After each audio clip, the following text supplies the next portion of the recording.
Hello there guys, and welcome back to Planet Coaster.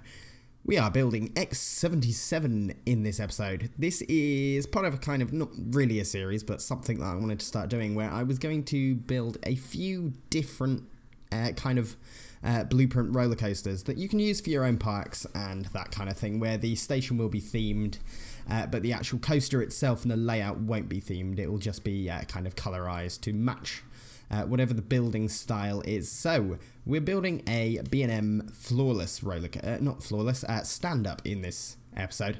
It is X77 because it follows a sci-fi theme, and I just kind of like the name of X77, but you can call it whatever you want.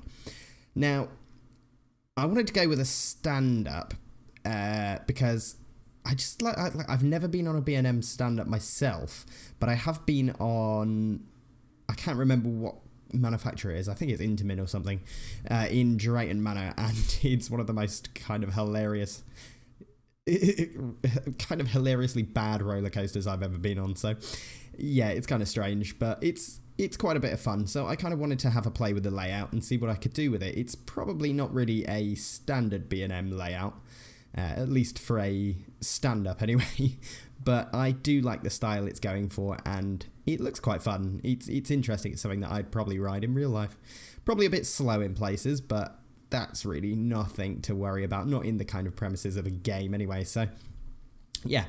So, I had a bit of trouble kind of working on some of the inversions in this. Now, I'm not the best coaster designer or kind of builder in general. It's kind of, there are bits I struggle with. I definitely can't make the most realistic. However, I wanted to really kind of play with the,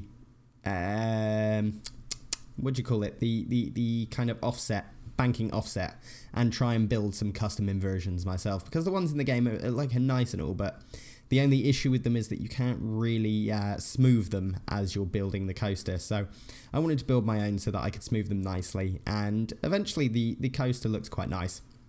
It works well, and it kind of fits the theme, and it's somewhat realistic. I'm definitely not saying it's the most realistic, because it's definitely not.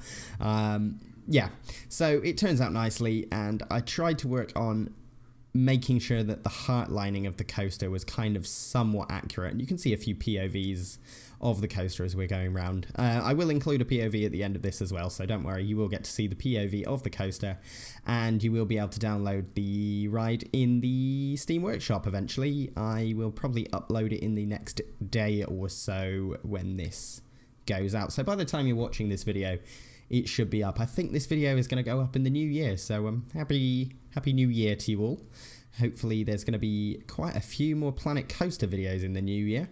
Now, I'm having a lot of fun in Astroneer at the moment, so that's probably the reason for not much Planet Coaster content, as well as the fact that we have just finished the full park build of Kale Fall, which was a lot of fun and interesting to build. I definitely learnt a lot of new kind of techniques in it, so I wanted to experiment with the sci-fi theme in this coaster, so that's why it's called X77, because it's a sci-fi theme and interesting. So yeah, I went with that. I kind of wanted to work on a little bit of the detailing of the kind of building. I'm not really the best at building sci-fi rides or kind of this style of ride in general, so what I worked on and what I found was that all of the kind of set pieces that you can get with this, as in the scenery pieces, as opposed to the building pieces, are really good at making kind of like a unique looking layout. So I ended up,